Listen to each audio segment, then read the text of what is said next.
شروع رب کریم کے بابرکت نام سے جو نہایت مہربان ہے اور رحم کرنے والا ہے۔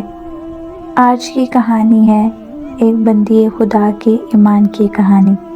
حضور اکرم صلی اللہ علیہ وسلم شب معراج میں بیت المقدس کی طرف جاتے ہوئے مصر کے قریب ایک مقام سے گزرے تو انہیں ایک نہایت ہی اعلیٰ اور زبردست خوشبو آنے لگی۔ وہ خوشبو ایسی تھی جیسا کہ جنت کی خوشبو۔ آپ صلی اللہ علیہ وسلم نے حضرت جبرائیل علیہ السلام سے پوچھا کہ یہ خوشبو کیسی ہے؟ جواب ملا، فرعون کی باندی مشاطہ اور اس کی اولاد کی قبر سے آ رہی ہے خوشبو۔ پھر حضرت جبرائیل علیہ السلام نے ان کا قصہ بیان کیا۔ مشاطہ فرعون کی بیٹی کی خادمہ تھی اور وہ خفیہ طور پر اسلام لا چکی تھی۔ ایک دن فرعون کی لڑکی کو کنگھی کرتے ہوئے ان کے ہاتھ سے اتفاقاً کنگھی گر پڑی۔ وہ اٹھانے لگی تو زبان سے بے ساختہ بسم اللہ نکل گیا۔ اس پر شہزادی نے کہا کہ تو نے تو آج عجیب سا کلمہ بولا، رب تو میرا باپ فرعون ہی ہے، تو پھر تم نے یہ کون سے رب کا نام لیا؟ اس نے جواب دیا، فرعون رب نہیں ہے بلکہ وہ اللہ ہے جو مجھے اور تجھے اور خود فرعون کو روزی دیتا ہے۔ وہ اللہ جو مارنے پہ بھی قادر ہے اور زندگی دینے پہ بھی قادر ہے، اور وہ اللہ جس نے آج تک سب کچھ بنایا، تجھے بھی، مجھے بھی اور تیرے باپ فرعون کو بھی۔ شہزادی نے کہا، اچھا تو میرے باپ کے سوا کسی اور کو اپنا رب مانتی ہے؟ اس نے جواب دیا، ہاں، میرا، تیرا اور تیرے باپ سب کا رب اللہ ہی ہے۔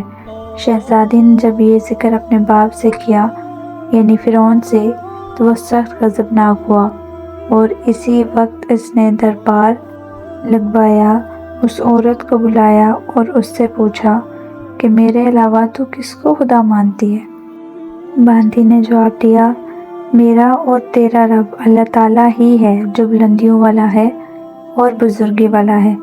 فرعون نے اسی وقت حکم دیا کہ تانبے کی جو گائے ہے اس کو خوب پکایا جائے، پگھلایا جائے، اور جب وہ بالکل پگھل کے سیسا ہو جائے تو اس کے بچوں کو ایک ایک کر کے اس میں ڈال دیا جائے، اور آخر میں اس کو بھی پھر اسی میں ڈال دیا جائے۔